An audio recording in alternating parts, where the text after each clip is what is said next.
پنابرکی کرد سوریه لی ترکیه به دست کردکی خلک باجار سروجی هاته کشتن.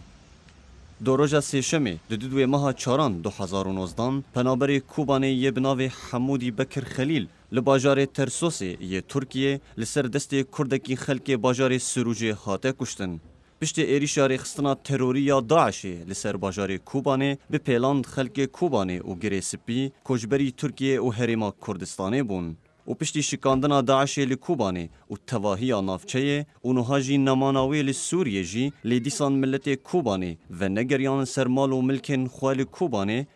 تبلیغو لترکیه و در بدری راستی گلک زحمتی و نخوشی و استنگیان تین مینا دورکتنا زاروکان جخوندنه و کارکرنا کارکران و نورگرتنا کریا برانبری کاری خواه جالیه کسین خودی کارو هزوه.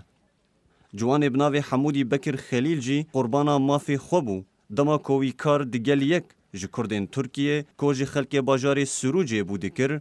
نابوری دانخوازا کریا خواه لوی خودان کاره کو کرد ترکیه یا کر ایدی شر دنابرا وان ده درکت و کرد ترکیه حمودی کشت.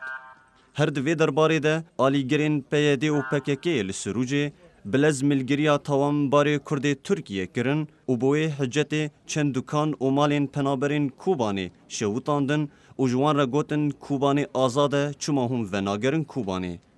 پرسیار لوی داری اوه گلو مادام کوبانه آزاده و پیده ریوبریا ویجی نهادکه لی چما ملت کوبانه و گیره سپی و نافچهین کردی وناگرن سرمال و ملک و گندین خواه. سیبری ملت کوبانه لی ترکیه دنابرا کامپین پنابریه ده مینا کامپا علی کور کوچل 1000 پنابر لی خودگره و دناوا باجارین ترکیه ده دمینن تنه سینور دنابرا وان و باجاری وان ده کوبانه ده یه لی دیسان او هاته ویگاوه جبر سیاستین پیده ملت کند رازی نبویه و گرن کوبانه و نافچهین خواه.